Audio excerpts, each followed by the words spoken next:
Hello my dear children, welcome back to BioStudy Made Easy. ಈ ವಿಡಿಯೋದಲ್ಲಿ ನಾವು animal ಕಿಂಗ್ಡಮ್ನ continued ಪಾರ್ಟನ್ನು ನಾವು ಸ್ಟಡಿ ಮಾಡ್ತಾ ಇದ್ದೀವಿ. That is phylum Coelenterata. So ಈಗಾಗಲೇ ನಿಮಗೆ ಗೊತ್ತಿರಬಹುದು ಅನಿಮಲ್ ಕಿಂಗ್ಡಮ್ ಚಾಪ್ಟರ್ನ ನಾವು ಶುರು ಮಾಡಿದ್ವಿ. ಪೋರಿಫೆರಾ ಫೈಲಮನ್ನು ಸ್ಟಡಿ ಮಾಡಿ ಆಗಿದೆ. ಅದರ ನೋಟ್ಸ್ ಕೂಡ ನಿಮಗೆ ಚಾನಲ್ನ ಡಿಸ್ಕ್ರಿಪ್ಷನಲ್ಲಿ ಅವೈಲೇಬಲ್ ಇರುತ್ತೆ. ಆ್ಯಂಡ್ ಅಗೇನ್ ಈ ಸಿಲೆಂಟ್ರೇಟಾ ಫೈಲಮನ್ನು ಕೂಡ ಇವತ್ತು ನಾವು ಸ್ಟಡಿ ಮಾಡ್ತಾ ಇದ್ದೀವಿ ವಿತ್ ಎಕ್ಸಾಂಪಲ್, ಕಲರ್ಫುಲ್ ಎಕ್ಸಾಂಪಲ್ಸೊಂದಿಗೆ ಡೀಟೇಲ್ಡಾಗಿ ಸ್ಟಡಿ ಮಾಡೋಣ. ಆ್ಯಂಡ್ ಇದರ ನೋಟ್ಸ್ ಕೂಡ ನಿಮಗೆ ಡಿಸ್ಕ್ರಿಪ್ಷನಲ್ಲಿ ಲಿಂಕ್ ಇರುತ್ತೆ. ಸೊ ಅದರಲ್ಲಿ ನಿಮಗೆ ಪ್ರೊವೈಡ್ ಮಾಡ್ತೀನಿ. ಇಲ್ಲೇನು ನಿಮಗೆ ಡಿಸ್ಪ್ಲೇ ಆಗ್ತಾ ಇರುತ್ತೆ, ಸೊ ಅದೇ ನೋಟ್ಸನ್ನು ನಾನು ನಿಮಗೆ PDF ರೂಪದಲ್ಲಿ ಪ್ರೊವೈಡ್ ಮಾಡ್ತಾ ಇದ್ದೀನಿ. ನೀವಿನ್ನೂ ಚಾನಲ್ನ ಸಬ್ಸ್ಕ್ರೈಬ್ ಮಾಡಿಲ್ಲ ಅಂತಂದರೆ ದಯವಿಟ್ಟು ಚಾನಲ್ನ ಸಬ್ಸ್ಕ್ರೈಬ್ ಮಾಡ್ಕೊಳ್ಳಿ. And then don't forget to share with your friends, because ಇದರಿಂದ ಅವ್ರಿಗೂ ಕೂಡ ಹೆಲ್ಪ್ ಆಗುತ್ತೆ. ನಾವು ಸಿಲೆಂಟ್ರೇಟಾ ಈ ಫೈಲಮ್ ಏನಿದೆ ಅನಿಮಲ್ ಕಿಂಗ್ಡಮಲ್ಲಿ ವೆರಿ ಬ್ಯೂಟಿಫುಲ್ ವೆರೈಟಿ ಆಫ್ ಆರ್ಗ್ಯಾನಿಸಮ್ಸನ್ನು ಹೊಂದಿರುವಂಥ ಫೈಲಮ್ ಆಗಿದೆ. ಸೊ ಸಿಲೆಂಟ್ರೇಟಾ ಫೈಲಮ್ ಎಲ್ಲಿ ನಮಗೆ ಈ ಅನಿಮಲ್ಸ್ ಎಲ್ಲಿ ಕಂಡು ಬರುತ್ತೆ ಅಂತ ನೋಡೋದಾದರೆ, ಸೊ ಫಸ್ಟ್ ಥಿಂಗ್ ಅಕರೆನ್ಸ್ ನೋಡೋದಾದರೆ ದೇ ಆರ್ ಮೋಸ್ಟ್ಲಿ ಮರೀನ್ ಅಂತಂದರೆ ಸಿಲೆಂಟ್ರೇಟಾ ಫೈಲಮಲ್ಲಿ ಬರುವಂತಹ ಸಾಕಷ್ಟು ಜೀವಿಗಳು ಮರೀನ್ ಆಗಿರುತ್ತೆ, ಸಮುದ್ರ ಸಾಗರದಲ್ಲಿ ವಾಸಿಸುತ್ತೆ. Very few are fresh water ಅಂತಂದರೆ ನದಿ ನೀರು, ಕೆರೆ ನೀರು, ಸರೋವರ, ಸೊ ಇದರಲ್ಲಿ ಜೀವಿಸುವಂಥದ್ದನ್ನು ನಾವು ಫ್ರೆಶ್ ವಾಟರ್ ಅಂತ ಕರಿತೀವಿ. ಸೊ ಫ್ರೆಶ್ ವಾಟ್ರಲ್ಲಿ ಉಳ್ಕೊಳ್ಳುವಂಥ ಜೀವಿಗಳಿಗೆ ಎಕ್ಸಾಂಪಲ್ ಯಾವುದನ್ನು ನೋಡ್ತೀವಿ ನಾವು, ಹೈಡ್ರಾ. ನೆಕ್ಸ್ಟ್ ಇವುಗಳು ಸೆಸೈಲ್ ಆಗಿರಬಹುದು, ಅಂದರೆ ಎಲ್ಲೂ ಮೂವ್ ಆಗೋದಿಲ್ಲ, ಎಲ್ಲಿ ನಿಂತ್ಕೊಂಡಿರುತ್ತೆ ಅಥವಾ ಎಲ್ಲಿ ಅಂಟ್ಕೊಂಡಿರುತ್ತೆ ಅಲ್ಲೇ ಅದು ಇರುತ್ತೆ, ಮೂವ್ ಆಗೋದೇ ಇಲ್ಲ. ಫಾರ್ ಎಕ್ಸಾಂಪಲ್ ಇಲ್ಲಿ ನೀವೊಂದು ಜೀವಿನ ನೋಡ್ತಾ ಇದ್ದೀರಾ. Okay, so this is sea anemone. Okay, so sea anemone ಇದು ಏನು ಮಾಡುತ್ತೆ ನೋಡಿ, ಇಲ್ಲಿ ಅದು ಯಾವ ಸರ್ಫೇಸಿಗೆ ಈ ರೀತಿಯಾಗಿ ಅಂಟ್ಕೊಂಡಿರಿದೆ ಅದು ಅದನ್ನು ಬಿಟ್ಟು ಕದಲೋದಿಲ್ಲ. ಓಕೆ, ಸೊ ಇದಕ್ಕೆ ಸೆಸೈಲ್ ಅಂತ ಕರಿತೀವಿ. ಇನ್ನೊಂದು ಎಕ್ಸಾಂಪಲ್ ಹೈಡ್ರಾ ಕೂಡ ಅಷ್ಟೇ. ನೆಕ್ಸ್ಟ್ ನೋಡುವಂಥದ್ದು ಕೆಲವೊಂದಿಷ್ಟು ಫ್ರೀ ಸ್ವಿಮ್ಮಿಂಗ್ ಆಗಿದೆ. For example jelly fish. Okay, ನಿಮಗೆ ಈ ಜೆಲ್ಲಿ ಫಿಶ್, ಫೈಸಾಲಿಯಾ ಇದೆಲ್ಲದನ್ನು ನಾನು ನಿಮಗೆ ಅದರ ಪಿಕ್ಚರ್ಸನ್ನು ನಿಮಗೆ ಎಕ್ಸಾಂಪಲ್ಸ್ ಹೇಳುವಾಗ ಎಂಡಲ್ಲಿ ನಾನು ನಿಮಗೆ ತೋರಿಸ್ತೀನಿ. So they are very interesting. So ಎಂಡ್ವರೆಗೂ ನೋಡಿ. ನಾವು ಫ್ರೀ ಫ್ಲೋಟಿಂಗ್ ಅಂತಂದರೆ ಹಾಗೆ ತೇಲ್ತಾ ಇರುತ್ತೆ, ನೀರಲ್ಲಿ ತೇಲ್ತಾ ಇರುವಂಥದ್ದು, ದಟ್ ಈಸ್ ಫೈಸಾಲಿಯಾ. ನೋಡಿ, ಫ್ರೀ ಸ್ವಿಮ್ಮಿಂಗ್ ಅಂದರೆ ಅದು ಈಜಾಡುತ್ತೆ, ನೀರಲ್ಲಿ ಈಜಾಡೋದನ್ನು ಫ್ರೀ ಸ್ವಿಮ್ಮಿಂಗ್. ಫ್ರೀ ಫ್ಲೋಟಿಂಗ್ ಅಂದರೆ ಸುಮ್ಮನೆ ತೇಲ್ತಾ ಇರುತ್ತೆ ನೀರಿನ ಜೊತೆಗೆ, ಹೌದಾ? ಸೊ ಅದು physalia. Okay, next level of organisation, ಇದರಲ್ಲಿ ಟಿಶ್ಯೂ ಲೆವೆಲ್ ಇರುತ್ತೆ. ಪೋರಿಫೆರಾದಲ್ಲಿ ನಮಗೆ ಸೆಲ್ಯುಲಾರ್ ಲೆವೆಲ್ ಆಫ್ ಆರ್ಗನೈಸೇಷನ್ ಇತ್ತು. ಇದರಲ್ಲಿ ಟಿಶ್ಯೂ ಲೆವೆಲ್ ಅಂತಂದರೆ ಗ್ರೂಪ್ ಆಫ್ ಸೆಲ್ಸನ್ನು ನಾವು ಟಿಶ್ಯೂ ಅಂತ ಕರಿತೀವಿ, ಹೌದಾ? ಸೊ ಜೀವಕೋಶಗಳ ಗುಂಪನ್ನು ಒಂದು ಅಂಗಾಂಶ ಅಂತ ಕರಿತೀವಿ. ಸೊ ಇದರಲ್ಲಿ ಕೆಲವೊಂದಿಷ್ಟು ಟಿಶ್ಯೂಗಳಾಗಲೇ ಫಾರ್ಮ್ ಆಗಿಬಿಟ್ಟಿರುತ್ತೆ, ಅಂದರೆ ಸೆಲ್ಸ್ಗಳ ಗುಂಪಾಗಿಬಿಟ್ಟು ಟಿಶ್ಯೂಗಳು ಫಾರ್ಮ್ ಆಗಿರುತ್ತೆ. ಆ ಟಿಶ್ಯೂಸ್ಗಳು ಕೆಲಸನ ಮಾಡ್ತಾ ಇರುತ್ತೆ ಈ ಒಂದು ಜೀವಿಗಳ ದೇಹದಲ್ಲಿ. ಓಕೆ, ಸೊ ಅದಕ್ಕೆ ಟಿಶ್ಯೂ ಲೆವೆಲ್ ಆಫ್ ಆರ್ಗನೈಸೇಷನ್ ಅಂತ ಕರಿತೀವಿ. ನೆಕ್ಸ್ಟ್ ಬಾಡಿ ಸಿಮೆಟ್ರಿ ಹೇಗಿರುತ್ತೆ ಅಂದರೆ ರೇಡಿಯಲ್ ಸಿಮೆಟ್ರಿ. ಸೊ ಸಿಮೆಟ್ರಿನಲ್ಲಿ ನಾವು ಎರಡು ರೀತಿ ನೋಡ್ತೀವಿ. ಒಂದು ಬೈಲ್ಯಾಟ್ರಲ್ ಸಿಮೆಟ್ರಿ. ಸೊ ಬೈಲ್ಯಾಟ್ರಲ್ ಸಿಮೆಟ್ರಿನಲ್ಲಿ ಏನಾಗುತ್ತೆ ನಮಗೆ, so for example, so this is a organism, ಹೌದಾ? ಸೊ ಇದನ್ನು ನಾವು ನೋಡಿ ಎಕ್ಸಾಕ್ಟ್ ಮಿಡಲಲ್ಲಿ ಕಟ್ ಮಾಡಿದಾಗ ನಮ್ಗೆ ಏನು ಸಿಗುತ್ತೆ, ಎರಡು ಈಕ್ವಲ್ ಹಾಫ್ ಸಿಗುತ್ತೆ. ಅದನ್ನು ನಾವು ಬೈಲ್ಯಾಟ್ರಲ್ ಅಂತ ಕರಿತೀವಿ. ರೇಡಿಯಲ್ ಅಂತಂದರೆ these are circular. Okay, so ಇದನ್ನು ನಾವು ಯಾವುದೇ ಪ್ಲೇನಲ್ಲಿ ಕಟ್ ಮಾಡಿದರೂ ಕೂಡ ನಮ್ಗೆ ಏನು ಸಿಗ್ತಾ ಇದೆ, half part of the body ಸಿಗುತ್ತೆ, ಹೌದಾ? ಸೊ ನೋಡಿ, ಯಾವುದೇ ಪ್ಲೇನಲ್ಲಿ that should pass through the centre. Okay, so ಸೆಂಟರಿಂದ ಪಾಸ್ ಆಗುವಂತಹ ಯಾವುದೇ ಆಕ್ಸಿಸಲ್ಲಿ ನಾವು ಅದನ್ನು ಪ್ಲೇನಲ್ಲಿ ಕಟ್ ಮಾಡಿದರೂ ಕೂಡ ನಮ್ಗೆ ಏನು ಸಿಗುತ್ತೆ, ಹಾಫ್ ಬಾಡಿ ಸಿಗುತ್ತೆ. ಓಕೆ, ಸೊ ಅದನ್ನು ರೇಡಿಯಲ್ ಸಿಮೆಟ್ರಿ ಅಂತ ಕರಿತೀವಿ. ಸೊ ನೀವಿಲ್ಲಿ ನೋಡ್ಬೋದು. ಓಕೆ, ಸೊ ಇದು ಸರ್ಕ್ಯುಲರ್ ಆಗಿದೆ ಆರ್ಗ್ಯಾನಿಸಮ್, ಹೌದಾ? ಸೊ ನೀವು ಹೀಗೆ ಕಟ್ ಮಾಡಿದ್ರು ಅಥವಾ ಹೀಗೆ ಕಟ್ ಮಾಡಿದ್ರು ಏನು ಸಿಗುತ್ತೆ ನಿಮಗೆ, ಹಾಫ್ ಬಾಡಿ ಸಿಗುತ್ತೆ. So that is radial symmetry. Are diploblastic in nature, ಅಂದರೆ they have 2 germ layers. Outer ectoderm ಇರುತ್ತೆ, ಇನ್ನರ್ ಎಂಡೋಡರ್ಮ್ ಇರುತ್ತೆ. ಮಧ್ಯದಲ್ಲಿ ನಿಮಗೆ ಯಾವುದೇ ಲೇಯರ್ ಇರೋದಿಲ್ಲ, ಬಟ್ ಮೀಸೋಗ್ಲಿಯಾ ಅಂತ ನಿಮಗೆ ಒಂದು ಫ್ಲೂಯಿಡ್ ಲೈಕ್ ಸ್ಟ್ರಕ್ಚರ್ ಪ್ರೆಸೆಂಟ್ ಇರುತ್ತೆ. Okay, next these are ಸೀಲೋಮೇಟ್. Coelom ಹೇಗಿರುತ್ತೆ ಇದರಲ್ಲಿ ಅಂತಂದರೆ ಸೀಲೋಮ್ ಇರೋದೇ ಇಲ್ಲ, ದೇ ಡೋಂಟ್ ಹ್ಯಾವ್ ಸೀಲೋಮ್. ಅವುಗಳನ್ನು ನಾವು ಸೀಲೋಮೇಟ್ಸ್ ಅಂತ ಕರಿತೀವಿ. ಸೀಲೋಮ್ ಅಂತಂದರೆ ಏನು, body cavity. So these are some general features of phylum Coelenterata. ನಾವು ಸ್ಪೆಷಲ್ ಫೀಚರ್ಸ್ಗಳ ಬಗ್ಗೆ ನಾವೀಗ ನೋಡ್ತಾ ಹೋಗೋಣ. ಸಿಲೆಂಟ್ರೇಟಾಗೆ ಇನ್ನೊಂದು ಹೆಸರಿದೆ, ಏನು ಅಂತಂದರೆ they are also called as Cnidaria. Okay, so they are also called as Cnidaria. ಈ ನಿಡೇರಿಯಾ ಅನ್ನುವಂಥ ಹೆಸರು ಎಲ್ಲಿಂದ ಬಂತು ಅಂತಂದರೆ ದೇ ಕನ್ಸಿಸ್ಟ್ ನೀಡೋಬ್ಲಾಸ್ಟ್ ಅಥವಾ ನೀಡೋಸೈಟ್ಸ್ ಅನ್ನುವಂಥ ಸೆಲ್ಸ್ ಅವುಗಳಲ್ಲಿ ಪ್ರೆಸೆಂಟ್ ಇರುತ್ತೆ. ಏನು ಈ ನೀಡೋಬ್ಲಾಸ್ಟ್ ನೋಡಿ, ಸಿ ಸೈಲೆಂಟ್ ಆಗುತ್ತೆ. ಓಕೆ, ಸೊ ಏನು ಈ ನೀಡೋಬ್ಲಾಸ್ಟ್ ಅಂತಂದರೆ ದೇ ಆರ್ ದ ಸೆಲ್ಸ್, ಅವುಗಳೇನು ಜೀವಕೋಶಗಳು. ಅವುಗಳಲ್ಲಿ ಏನಿರುತ್ತೆ, ದೇ ಕಂಟೇನ್ ಸ್ಟಿಂಗಿಂಗ್ ಕ್ಯಾಪ್ಸೂಲ್ಸ್. ಆ ಸ್ಟಿಂಗಿಂಗ್ ಕ್ಯಾಪ್ಸೂಲ್ಸನ್ನು ನಾವೇನಂತ ಕರಿತೀವಿ, ನಿಮ್ಯಾಟೋಸಿಸ್ಟ್ ಅಂತ ಕರಿತೀವಿ. ಓಕೆ, ಸೊ ಅವುಗಳನ್ನು ನಿಮ್ಯಾಟೋಸಿಸ್ಟ್ ಅಂತ ಕರಿತೀವಿ. ನೋಡಿ ಇಲ್ಲಿ ನಿಮಗೆ ಒಂದು ನೀಡೋಬ್ಲಾಸ್ಟ್ನ ಪಿಕ್ಚರನ್ನು ನಿಮಗೆ ಕೊಟ್ಟಿದ್ದಾರೆ. So this is cnidoblast. ಇಲ್ಲೇನಿರುತ್ತಲ್ವಾ, so this is the stinging apparatus. ಹೌದಾ, ಸೊ ಇದೇನು ಮಾಡುತ್ತೆ, ಸ್ಟಿಂಗ್ ಅಂತಂದರೆ ಏನು, ಚುಚ್ಚೋದು. ಹೌದಾ, ಇರುತ್ತೆ. ಇದೇನಿರುತ್ತೆ, ಮೊದಲು ಈ ರೀತಿಯಾಗಿ ಒಳಗಡೆ ಮಡಚ್ಕೊಂಡಿರುತ್ತೆ. ಓಕೆ, ಸೊ ಯಾವಾಗ ಅದಕ್ಕೆ ಏನಾದರೂ ಅಪಾಯ ಬಂದಿದೆ ಅಥವಾ ಅದು ಏನಾದರೂ ಒಂದು ಜೀವಿನ ಹಿಡಿದು ತಿನ್ನಬೇಕು ಅಂತಿದ್ರೆ ಏನು ಮಾಡುತ್ತೆ, ಆವಾಗ ಏನು ಮಾಡುತ್ತೆ, ಇದನ್ನು ಈ ರೀತಿಯಾಗಿ ಹೊರಗಡೆ ಚಾಚುತ್ತೆ. ಚಾಚಿದಾಗ ಇದರಲ್ಲಿ ಪಾಯ್ಸನ್ ತುಂಬಿಕೊಂಡಿರುತ್ತೆ. ಆ ಪಾಯ್ಸನ್ನಿಂದ ಏನಾಗುತ್ತೆ, ಆ ಒಂದು ಜೀವಿ ಪ್ಯಾರಲೈಸ್ ಆಗುತ್ತೆ. ಹೌದಾ, ಸೊ ಪ್ಯಾರಲೈಸ್ ಆಗುತ್ತೆ. ಆವಾಗ ಇದು ಆ ಜೀವಿಯಿಂದ ತಪ್ಪಿಸ್ಕೋಬಹುದು ಅಥವಾ ಅದನ್ನು ಹಿಡಿದು ತಿನ್ನಬಹುದು. ಓಕೆ, ಸೊ ಹಾಗಾಗಿ ಫಂಕ್ಷನ್ ಆಫ್ ನೀಡೋಬ್ಲಾಸ್ಟನ್ನು ನಿಮಗೆ ಕೇಳ್ಬೋದು ಫಾರ್ 1 ಮಾರ್ಕ್. ಏನು, ಆ್ಯಂಕರೇಜ್, defence, pray capture. Pray capture ಅಂತಂದರೆ ನಾನು ಹೇಳಿದಾಗೆ ಒಂದು ಜೀವಿನ ಹಿಡಿದು ತಿನ್ನೋದಕ್ಕೆ, ಆಹಾರನ ತಿನ್ನೋದಕ್ಕೆ. ಡಿಫೆನ್ಸ್ ಅಂದರೆ ಅಪಾಯ ಬಂದಾಗ ಕಾಪಾಡ್ಕೊಳ್ಳೋದಕ್ಕೆ. ಆ್ಯಂಕರೇಜ್ ಅಂತಂದರೆ ಈ ರೀತಿಯಾಗಿ ಒಂದು ಕಡೆ ಇದ್ದಲ್ಲೇ ಇರ್ತಾವಲ್ವ, ಸೊ ಇಲ್ಲಿ ಕೆಳಗಡೆ ಭಾಗದಲ್ಲಿ ಈ ನೀಡೋಬ್ಲಾಸ್ಟ್ ಏನು ಮಾಡುತ್ತೆ, ಅದು ನೆಲಕ್ಕೆ ಅಂಟ್ಕೊಂಡಿರೋ ತರಹ ಹೆಲ್ಪ್ ಮಾಡುತ್ತೆ. ಓಕೆ, ನಾವು another very interesting quality of or interesting feature of coelenterate ಯಾವುದು ಅಂತಂದರೆ ಪ್ರಿಸೆನ್ಸ್ ಆಫ್ ಗ್ಯಾಸ್ಟ್ರೋವ್ಯಾಸ್ಕ್ಯುಲರ್ ಕ್ಯಾವಿಟಿ. ಅದಕ್ಕೆ ಇದಕ್ಕೆ ಹೆಸರು ಸಿಲೆಂಟರೇಟಾ ಅಂತ ಬಂದಿರೋದು.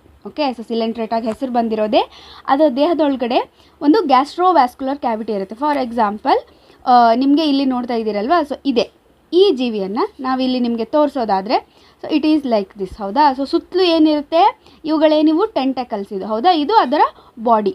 ಓಕೆ, ಸೊ ಒಳಗಡೆ ಏನಿದೆ, ಸೊ ಇಲ್ಲಿ ಗ್ಯಾಸ್ಟ್ರೋವ್ಯಾಸ್ಕ್ಯುಲರ್ ಕ್ಯಾವಿಟಿ ಇರುತ್ತೆ. ಸೊ ಇಲ್ಲಿ ಮೌತ್ ಇದೆ, ಮೌತ್ ಸುತ್ತಲೂ ಟೆಂಟಕಲ್ಸ್ ಪ್ರೆಸೆಂಟ್ ಇರುತ್ತೆ. ದಿಸ್ ಈಸ್, ಈ ಮೌತನ್ನೇ ನಾವೇನಂತ ಕರಿತೀವಿ, ಹೈಪೋಸ್ಟೋಮ್ ಅಂತ ಕರಿತೀವಿ. A central cavity with single opening called as hypostome. So this is hypostome. ಇವೆಲ್ಲ ಏನು, ಟೆಂಟಕಲ್ಸ್. ಓಕೆ, ನೆಕ್ಸ್ಟ್ ಇವುಗಳಲ್ಲಿ ಕೆಲವೊಂದಿಷ್ಟು ಕೋರಲ್ಸ್ ಆಗಿವೆ. ಕೋರಲ್ಸ್ ಅಂತಂದರೆ ಅದರ ಸ್ಕೆಲಿಟನ್. ಓಕೆ, ಸೊ ಅದರ skeleton it is made up of calcium carbonate. Okay, ಕೋರಲ್ಸ್ಗೂ ಕೂಡ ನಾವು ಎಕ್ಸಾಂಪಲ್ಸನ್ನು ನೋಡೋಣ ಮುಂದೆ. ಓಕೆ, ನಾವು again very very important feature. ನಿಮಗೆ ಎಕ್ಸಾಮಲ್ಲಿ ಇದೇ ತರಹ ಕೇಳ್ತಾರೆ, ಸ್ಪೆಷಲ್ ಫೀಚರ್ಸನ್ನು ಕೊಟ್ಬಿಟ್ಟು ಇದು ಯಾವ ಫೈಲಮ್ಮಿಗೆ ಸೇರಿರುವಂತಹ ಫೀಚರ್ ಅಂತ ಕೇಳ್ತಾರೆ. ನೀಡೋಬ್ಲಾಸ್ಟ್ ಯಾವುದು, ಸಿಲೆಂಟ್ರೇಟ್. ಗ್ಯಾಸ್ಟ್ರೋವ್ಯಾಸ್ಕ್ಯುಲರ್ ಕ್ಯಾವಿಟಿ ಯಾವುದರಲ್ಲಿದೆ, ಸಿಲೆಂಟ್ರೇಟ್ಸ್. ಹೌದಾ, ಪೋರಿಫೆರಾದಲ್ಲಿ ಸ್ಪೆಷಲ್ ಫೀಚರ್ ಯಾವುದಿತ್ತು, yes that is water canal system. Sorry, water canal system ಇದ್ದಿದ್ದಂಥದ್ದು ಪೋರಿಫೆರಾದಲ್ಲಿ. ಹೌದಾ, ಆ್ಯಂಡ್ ಅನದರ್ ಇನ್ನೊಂದು ಸ್ಪೆಷಲ್ ಟೈಪ್ ಆಫ್ ಸೆಲ್ಸ್ ಇರುತ್ತೆ ಅದರಲ್ಲಿ ಅಂತ ಹೇಳಿದ್ದೆ ನಾನು ಪೋರಿಫೆರಾದಲ್ಲಿ. ಯಾವುದು ಅಂತ ನೆನಪಿದ್ರೆ do comment, let me check. Next, they have 2 body forms. ಹೌದಾ, ಏನು ಅಂತಂದರೆ one is polyp, another one is medusa. Another important feature of coelenterates. ಏನು ಪಾಲಿಪ್ ಅಂತಂದರೆ ಕೆಲವೊಂದಿಷ್ಟು ಸಿಲೆಂಟ್ರೇಟಾಗಳು ಪಾಲಿಪ್ ಆಗಿರುತ್ತೆ, ಕೆಲವೊಂದಿಷ್ಟು ಸಿಲೆಂಟ್ರೇಟಾಗಳು ಮೆಡುಸೆ ಆಗಿರುತ್ತೆ. ಪಾಲಿಪ್ ಅಂತಂದರೆ ಏನು, ದೇ ಆರ್ ಸೆಸೈಲ್. ಸೆಸೈಲ್ ಅಂದರೆ ಏನು, ಅವೆಲ್ಲೂ ಮೂವ್ ಆಗೋದಿಲ್ಲ. ಇಲ್ಲಿ ನಾವು ನೋಡಿದ್ವಲ್ವ ಸಿ ಎನಿಮೋನ್, ಇದು ಸಿ ಎನಿಮೋನ್. ಆಗಲೇ ಫಸ್ಟ್ ಪಿಕ್ಚರ್ ನೋಡಿದ್ವಲ್ವ. ಸೊ ಸೆಸೈಲ್ ಆಗಿದೆ ಅಂದರೆ ಅದೆಲ್ಲೂ ಮೂವ್ ಆಗಲ್ಲ, ಎಲ್ಲಿರುತ್ತೆ ಅಲ್ಲೇ ಅಂಟ್ಕೊಂಡಿರುತ್ತೆ. Okay, and they are cylindrical. ನೋಡಿ ಸಿಲೆಂಡ್ರಿಕಲ್ ಆಗಿದೆ. ಹೌದಾ, ಇನ್ನೊಂದು ಎಕ್ಸಾಂಪಲ್ ಯಾವುದು ಇದಕ್ಕೆ, ಸಿ ಎನಿಮೋನನ್ನೇ ನಾವು ಅದಾಮ್ಶಿಯಾ ಅಂತ ಹೇಳಿ ಕರಿತೀವಿ. Scientific name ಅದಾಮ್ಶಿಯಾ. ಕಾಮನ್ ಆಗಿ ನಾವು ಅದನ್ನು common name is C anemone ಅಂತ ಕರಿತೀವಿ. ಇನ್ನೊಂದು ಹೈಡ್ರಾ. ಓಕೆ, ಸೊ ಹೈಡ್ರಾ ಕೂಡ ಇದೇ ತರಹ ಪಾಲಿಪ್ ಫಾರ್ಮಲ್ಲಿ ಇರುತ್ತೆ. ನೆಕ್ಸ್ಟ್ ಕೆಲವೊಂದಿಷ್ಟು ಮೆಡುಸೆ ತರಹ ಇದೆ. Medusae it is a body form. ಹೌದಾ, ಸೊ ಏನು ಬಾಡಿ ಮೆಡುಸೆ ಬಾಡಿ ಫಾರ್ಮ್ ಅಂತಂದರೆ they are umbrella shaped. Okay, ನೋಡಿ ಅಂಬ್ರೆಲಾ ಶೇಪಲ್ಲಿದೆ ಅಲ್ವಾ ಇವು. ಹೌದಾ, so they are free swimming ಅಂದರೆ ಅವುಗಳು ತೇಲ್ತಾ ಸ್ವಿಮ್ ಮಾಡ್ತಾ ಇರುತ್ತೆ ನೀರಲ್ಲಿ, they are swimming. Okay, so ಇದಕ್ಕೆ ಎಕ್ಸಾಂಪಲ್ ಯಾವ್ದು ನೋಡ್ತೀವಿ ನಾವು, ಒರೇಲಿಯಾ. ಸೊ ಇದನ್ನು ಜೆಲ್ಲಿ ಫಿಶ್ ಅಂತಾನು ಕರೀತಾರೆ. ಸೊ ನೆನ್ಪಿಟ್ಕೊಳ್ಳಿ, jellyfish is not a fish, it is a ಸಿಲೆಂಟ್ರೇಟ್. ಇದನ್ನು ಕೇಳ್ತಾರೆ ಎಕ್ಸಾಮಲ್ಲಿ. ಕೆಳಗಡೆ ಕೊಟ್ಟಿರೋ ಯಾವುದರಲ್ಲಿ ವಿಚ್ ಈಸ್ ನಾಟ್ ಫಿಶ್ ಅಂತ ಕೇಳ್ತಾರೆ, which is not a true fish, ನಿಜವಾದ ಫಿಶ್ ಯಾವುದು ಅಲ್ಲ ಅಂತ ಕೇಳ್ತಾರೆ. ಎಕ್ಸಾಂಪಲ್ಸ್ ಕೊಟ್ಟಿರ್ತಾರೆ, ಜೆಲ್ಲಿ ಫಿಶ್ ಅಂತ ಕೊಡ್ತಾರೆ. ಓಕೆ, ಸೊ ಆವಾಗ ಏನು ಅಂದ್ಕೊಳ್ತೀರಾ, ಫಿಶ್ ಇದೆ ಅಂದ ತಕ್ಷಣ ನೀವು ಫಿಶ್ ಅಂದ್ಕೊಂಡು ಅದಕ್ಕೆ ಟಿಕ್ ಹಾಕ್ಬಿಡ್ತೀರಾ. ಹೌದಾ, no, jellyfish is not a fish. ನೆನ್ಪಿಟ್ಕೊಳ್ಳಿ, ಜೆಲ್ಲಿ ಫಿಶ್ ಒಂದು ಮೀನಲ್ಲ, ಇದು ಒಂದು ಸಿಲೆಂಟ್ರೇಟಾ. ಆಯಿತಾ, ಇದರ ಹೆಸರು ಒರೇಲಿಯಾ. ನಾವು ಮೆಟಾಜೆನಿಸಿಸ್ ಅನ್ನುವಂಥ ಒಂದು ಸ್ಪೆಷಲ್ ಫೀಚರ್ ಬರುತ್ತೆ ಇದರಲ್ಲಿ. ಏನು ಮೆಟಾಜೆನಿಸಿಸ್ ಅಂತಂದರೆ ಆಲ್ಟರ್ನೇಷನ್ ಆಫ್ ಜನರೇಷನ್, ಅಂದರೆ ಒಂದು ಜನ್ರೇಷನ್ ಆದಮೇಲೆ ಇನ್ನೊಂದು ಜನ್ರೇಷನ್ಗೆ ಅದರ ಬಾಡಿ ಫಾರ್ಮ್ ಚೇಂಜ್ ಆಗುತ್ತೆ. ನೀವು ಪ್ಲ್ಯಾಂಟ್ ಕಿಂಗ್ಡಮಲ್ಲಿ ಆಲ್ಟರ್ನೇಷನ್ ಆಫ್ ಜನ್ರೇಷನ್ ಓದಿದ್ದೀರಾ, ಗ್ಯಾಮೆಟೋಫೈಟಿಂದ ಸ್ಪೋರೋಫೈಟ್, ಸ್ಪೋರೋಫೈಟಿಂದ ಗ್ಯಾಮೆಟೋಫೈಟ್. ಅದೇ ತರಹ ಇಲ್ಲೂ ಕೂಡ ಆಗುತ್ತೆ, ಹೆಸರು ಮಾತ್ರ ಚೇಂಜ್ ಇದೆ, ಪಾಲಿಪ್ ಆ್ಯಂಡ್ ಮೆಡುಸೆ ಅಂತ ಹೇಳಿ. ಫಾರ್ ಎಕ್ಸಾಂಪಲ್ ಒಬೇಲಿಯಾದಲ್ಲಿ ಏನಾಗುತ್ತೆ, ನಾನೇನು ಹೇಳಿದೆ ನೋಡಿ, ಅದಾಂಶೀಯ ಬರೀ ಏನಿದೆ ಅದು ಪಾಲಿಪ್ ಇದೆ, ಎಲ್ಲ ಅದಾಂಶೀಯಗಳು ಪಾಲಿಪ್ ಇರುತ್ತೆ, ಎಲ್ಲ ಒರೇಲಿಯಾಗಳು ಮೆಡುಸೆ ಇರುತ್ತೆ, ಫ್ರೀ ಸ್ವಿಮ್ಮಿಂಗ್ ಮಾಡ್ತಾ ಇರುತ್ತದು, ಹೌದಾ.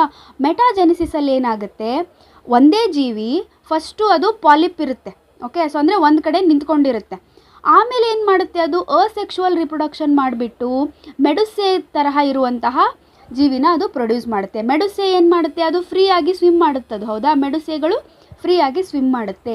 ನೆಕ್ಸ್ಟ್ ಈ ಮೆಡುಸೆಗಳೇನು ಮಾಡುತ್ತೆ, ಸೆಕ್ಷುವಲ್ ರಿಪ್ರೊಡಕ್ಷನ್ ಮಾಡಿಬಿಟ್ಟು ಮತ್ತೆ ಪಾಲಿಪ್ಗಳನ್ನು ಪ್ರೊಡ್ಯೂಸ್ ಮಾಡುತ್ತೆ. Polyps produce medusae asexually, medusae produce polyps sexually, okay.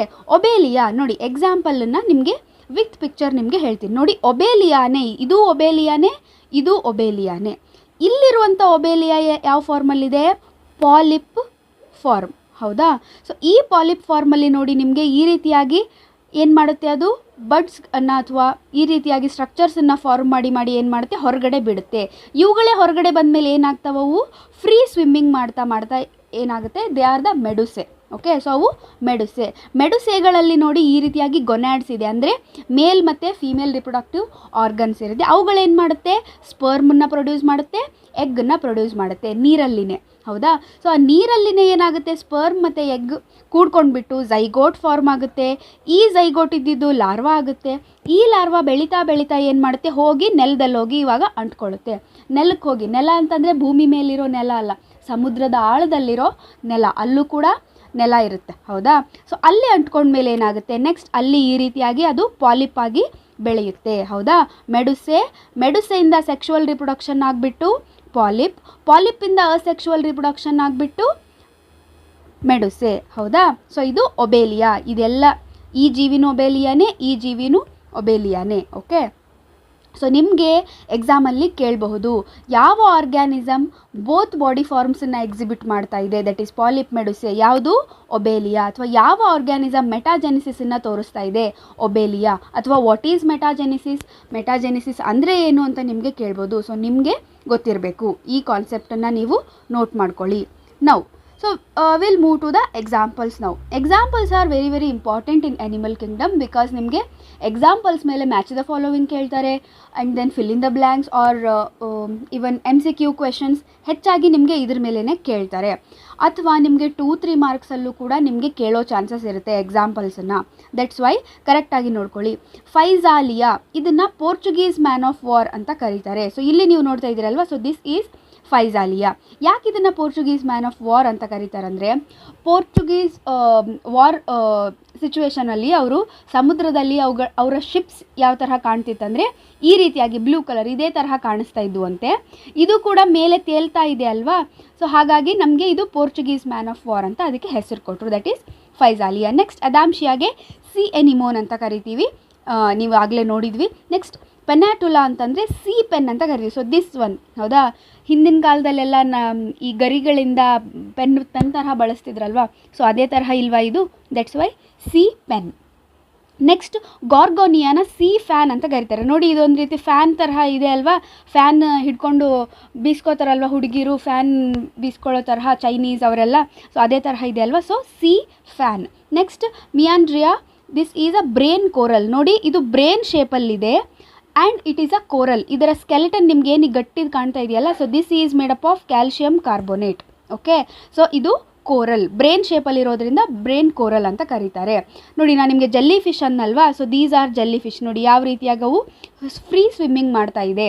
ಅದನ್ನು ಕೈಯಲ್ಲಿ ಹಿಡಿದಾಗ ನಮಗೆ ಸೇಮ್ ಜೆಲ್ಲಿ ತರಹ ಕಾಣಿಸ್ತಾ ಇದೆ, ಹಾಗಾಗಿ ಜೆಲ್ಲಿ ಫಿಶ್ ಅಂತ ಅದಕ್ಕೆ ಹೆಸರು ಕೊಟ್ಟರು. And this is hydra. So I hope everything is clear about Coelenterata phylum.